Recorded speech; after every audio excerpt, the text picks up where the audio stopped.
Bon, ce matin, je vois que c'est quand même plutôt calme. N'hésitez pas à mettre vos questions, hein, je les prends, au fur et à mesure. Sinon, je vais commencer à vous présenter ce que j'avais mis de côté. Alors, hop,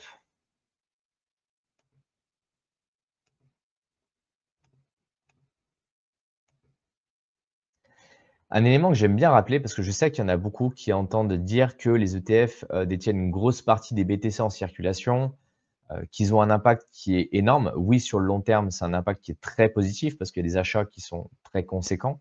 On va prendre le cas du BTC. On a moins de données sur l'Ether, mais sur le BTC, on a pas mal d'informations. Et vous le savez, aujourd'hui, on a une supply qui est limitée. Sur le BTC, on est à 21 millions. Il n'y aura pas de Bitcoin en plus. En tout cas, d'un point de vue protocolaire à l'heure actuelle, il y a déjà eu dans l'histoire des problématiques d'inflation sur le Bitcoin qui ont été maîtrisées avec le temps. Mais en tout cas, aujourd'hui, on resterait sur 21 millions et il n'y a pas de chance, en tout cas à court terme, pour que ça change. Aujourd'hui, on est à, de mémoire, c'est entre 93 et 94 de la supply qui est déjà en circulation. Donc, c'est à dire qu'on a déjà plus de 19 millions sur les 21 qui sont déjà en circulation, qui appartiennent déjà à certaines personnes, qui sont déjà distribués.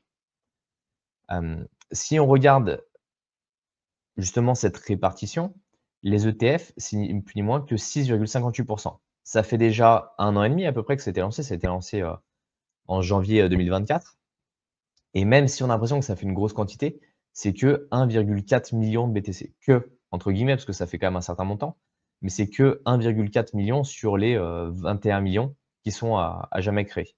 Et si on regarde après directement les pays, ils en possèdent en cumulé 529 000. Si on regarde les sociétés publiques, 759 000, les sociétés privées, 398 000, les sociétés de minage qui sont les premiers à récupérer et souvent quand les ETF, quand les fonds les fonds d'investissement vont aller acheter des grosses quantités ou quand vous avez par exemple Stratégie qui se met à acheter de manière ultra régulière du BTC, ils ne l'achètent pas au retail. On est bien d'accord que quand ils viennent pour acheter 200-300 BTC, ils vont pas venir vous voir en vous disant est-ce que vous n'avez pas 200 ou 300 BTC. Ça peut arriver pour des personnes qui ont miné du BTC au tout début, mais en général, ils vont se fournir directement auprès des compagnies de minage, comme Marathon Digital par exemple.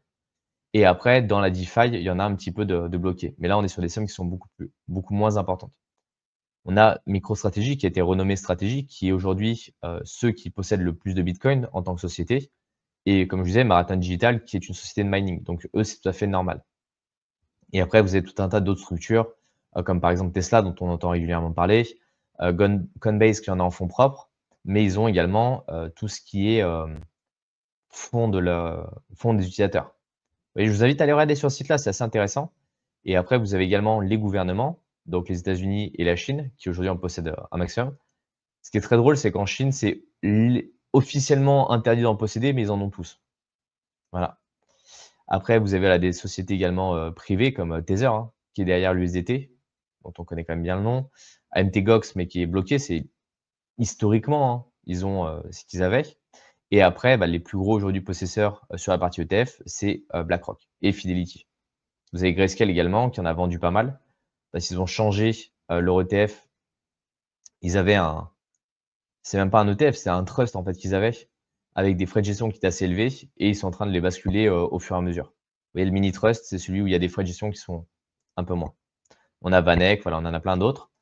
Et bah, voilà, les sociétés de minage, comme on revoit Marathon, Riot et CleanSpark.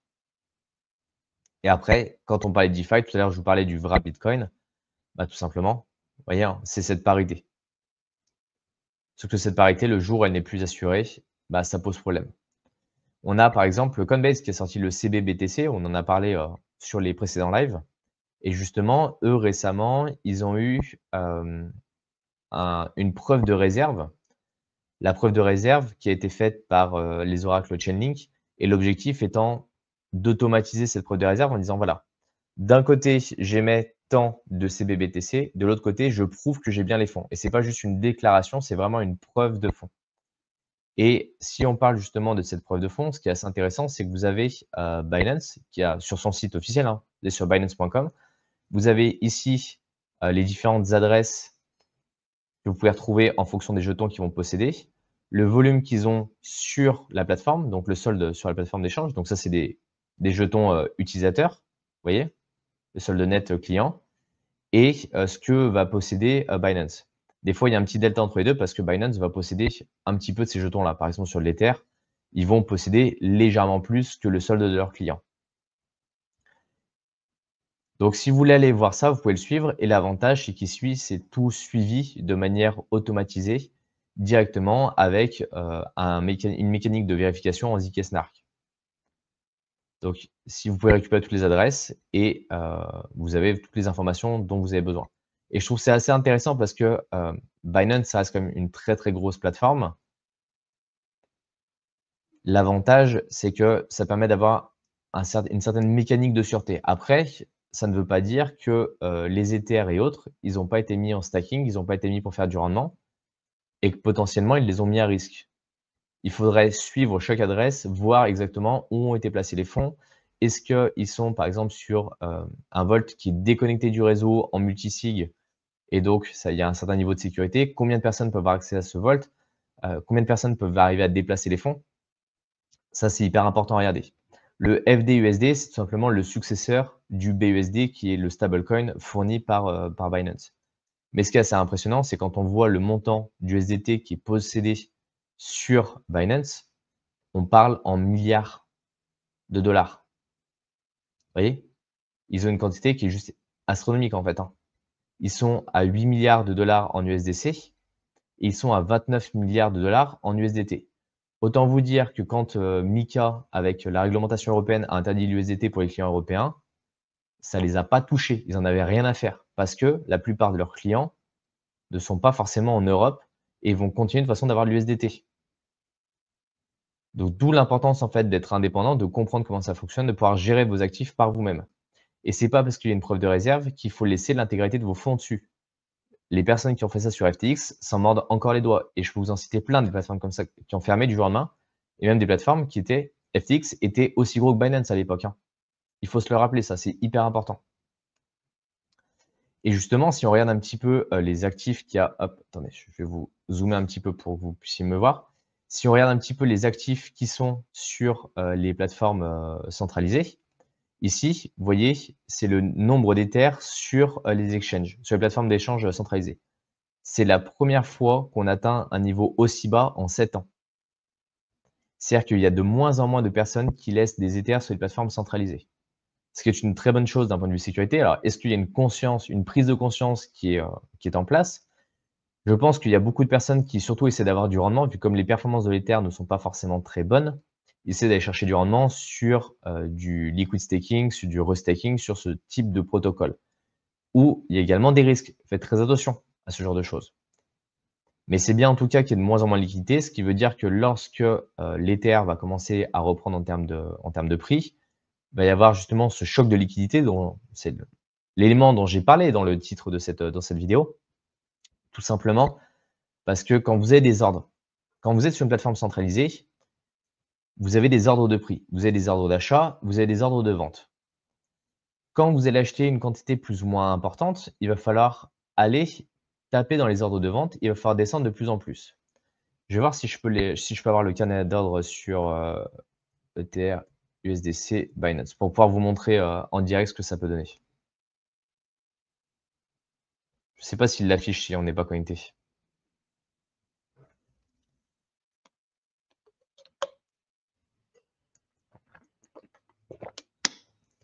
OK, impeccable, ça l'affiche. Hop, alors attendez, je vais mettre en mode sombre parce que je trouve que c'est plus agréable à regarder. Donc pour ceux qui connaissent pas, ici vous avez le carnet d'ordre et ici, alors en rouge c'est la partie, vente et en vert c'est la partie achat. Ce qui veut dire qu'ici vous avez il faut que je prenne une ligne qui arrête de bouger. Ici vous avez une personne qui veut acheter à, 2 626 20 1,83 Ether, là sur la ligne où j'étais et donc ça donne le montant en USDC. Et ici, vous avez des personnes qui veulent vendre pour 2 626,48 2,20 Ether. Si aujourd'hui j'arrive, que je me dis OK, moi je veux acheter 50 Ether, bah, vous voyez bien en fait pour pouvoir acheter 50 Ether, il va falloir que je prenne plusieurs lignes et donc le prix va se mettre à monter. C'est comme ça que le prix va fluctuer. Et si je me dis OK, je vais vendre au prix du marché 50 Ether, et ben, ça va absorber plein de prix d'achat. Là, vous voyez, il y a quand même des montants qui sont assez conséquents. Donc pour faire bouger le prix, il faut avoir quand même un certain volume d'achat et de vente qui se fait. Vous pouvez soit acheter en limite ou vendre en limite. Limite, c'est ça, hein, c'est qu'en gros, vous fixez un prix auquel vous voulez acheter et vendre, soit vous mettez au prix du marché et là, vous allez absorber les ordres qui sont déjà en place. Donc si on a moins de liquidités, moins d'Ethers qui sont à disposition pour vendre, dès qu'on va acheter, le prix va monter de manière beaucoup plus importante. C'est ce que ça veut dire en fait. Quand vous voyez ce type de graphique-là, c'est ce que ça veut dire. Et en général, quand il y a beaucoup de liquidités qui sont amenées sur les plateformes centralisées, bah, ce qui se passe, c'est qu'on va avoir tendance à avoir beaucoup plus de ventes. C'est comme ça. Historiquement, à chaque fois qu'on retire la liquidité, c'est que les personnes vont avoir tendance à accumuler. Donc, on va avoir plutôt des chocs de prix vers la hausse. Quand on va avoir beaucoup de liquidités qui vont arriver vers les plateformes centralisées, ça va être plutôt l'inverse. Et si on regarde ici, sur la partie Bitcoin, donc c'est pareil, c'est la réserve de Bitcoin disponible sur les plateformes centralisées. On voit qu'on atteint plutôt un point bas. Et ce point bas, historiquement, regardez, il était avant une forte hausse. Ce qui ne veut pas dire qu'il va y avoir un choc tout de suite en termes de prix, mais qu'à long terme, c'est plutôt bon. Et donc de regarder les afflux vers les plateformes centralisées, ça permet de savoir si on est plutôt dans une dynamique d'achat ou plutôt une dynamique de vente. Et c'est hyper important d'arriver à suivre ces éléments-là. Et là, c'est pareil, hein, ils ne prennent pas toutes les plateformes d'achat centralisées. Ils prennent les majeures. J'avais un autre graphique que j'avais à vous présenter, mais que j'ai bah, c'est celui-ci, voilà, que je voulais vous présenter. Alors pour ceux qui ne le connaissent pas, CryptoQuant, c'est une structure qui fait, des analyses on-chain, qui fait des rapports qui sont très intéressants. Faut-il les comprendre? Et si aujourd'hui, ce que je vous parle, c'est vraiment, quelque chose de trop compliqué pour vous, je vous invite vraiment à vous former. Vous avez la possibilité de rejoindre notre programme de formation qui s'appelle Crypto Investisseur. Vous trouvez le lien dans la description. Il vous permettra d'apprendre toutes les bases et toutes les notions dont vous avez besoin pour être autonome. L'idée, c'est de pouvoir comprendre et vous faire vos propres avis. Quand on regarde comme ça les schémas, il faut arriver à comprendre et à en tirer ses conclusions. Ici, il vous donne déjà une première conclusion, mais si déjà la preuve de réserve, ça ne vous parle pas, vous allez être complètement bloqué. C'est pour ça que je vais essayer de vous l'expliquer rapidement. Je vous ai donné quelques notions. À chaque fois, c'est des introductions que je vous donne. Dans le programme de formation, on va beaucoup plus loin. Vraiment, je vous invite à aller voir le programme. Vous verrez que ça va vraiment très loin. Et il y a pas mal de personnes qui sont dans le chat, je sais, qui l'ont suivi et qui en sont très contents. Donc là, ce qu'ils expliquent, c'est tout simplement les réserves de stablecoin. Hop, attendez, je vais peut-être zoomer un petit peu. Alors le problème sur ce site-là, pour vous montrer les graphiques, c'est toujours un peu compliqué, mais c'est pas bien grave, ça devrait le faire. Comme je vous l'expliquais tout à l'heure, on a vu que dans les réserves de chez Binance, il y avait quand même une grosse partie en stablecoin. On avait, que je vous dise pas de bêtises, hein, on avait 29 milliards d'USDT et 8 milliards d'USDC, ce qui est globalement énorme. Et aujourd'hui, si on regarde le stockage de ces stablecoins par exchange, on a une majorité sur Binance, un peu sur OKEx et après sur Coinbase, un peu Bybit, MEX, Kraken ou encore KuCoin.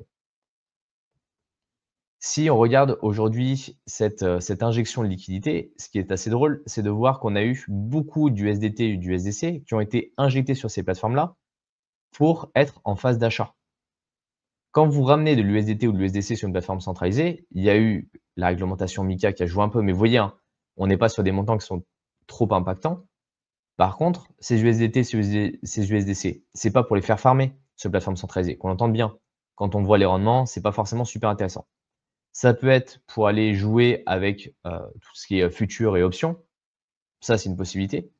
Mais souvent, c'est plutôt pour se positionner sur de l'achat. Donc on voit qu'il y a eu une vague de capitaux qui ont été déposés sur plateforme centralisée pour aller acheter du BTC et de l'Ether et ces BTC et ces Ethers, ils ont été retirés des plateformes centralisées. Là, quand on voit ici la dernière, la chute à la fin, c'est tout simplement qu'il y a pas les données, hein, du mois de mai. Donc ne vous inquiétez pas en vous disant pas, on est passé, d'un nombre qui est assez important à rien. Et si on regarde ici les entrées de capitaux sur les plateformes d'échange depuis le début de l'année et sur tout type d'actifs, on a tendance quand même à avoir de plus en plus de capitaux qui rentrent sur ces plateformes centralisées. Après, regardez, hein, on n'est pas sur du Binance, on est sur toutes les autres plateformes. On a tendance à cumuler de plus en plus d'actifs. Donc c'est-à-dire qu'il y a de plus en plus d'adoption qui se fait également. Et après ici, c'est effectivement tout ce qui est, la moyenne des entrées sur les plateformes d'échange sur, Bitcoin en fonction du prix. Donc pour vous dire qu'en fait, c'est très important de regarder ces liquidités, où est-ce qu'elles vont, comment elles fonctionnent, quels sont les impacts sur ces liquidités, pour arriver à avoir une vue un peu plus long terme. Mais ça, c'est un élément parmi tout un tas d'informations à prendre en compte.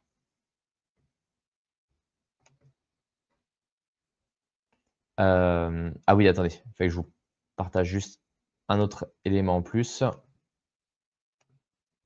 Hop. On avait également ici, comme on l'a vu, on a eu des retraits qui ont été assez forts au niveau des ETF et ils ont remarqué, par exemple, un retrait de stablecoin de 1 000 000 sur Binance. Qu'est-ce qu'on voit? Sur ce milliard de dollars, bah, c'est majoritairement des personnes qui ont possédé du bitcoin. Donc, c'est des personnes qui ont vendu, en fait, du bitcoin, des personnes qui en possédaient depuis assez longtemps, ce qu'on appelle les long term holders. En général, la définition de long term holder, c'est les personnes qui possèdent ce bitcoin depuis plus de 6 mois. C'est-à-dire qu'il n'a pas forcément bougé. On verra toute la partie, justement realized price juste après, pour justement vous donner plus d'informations sur ce sujet-là, mais c'était pour vous montrer déjà que certaines personnes commencent à prendre du profit et ça, c'est hyper important.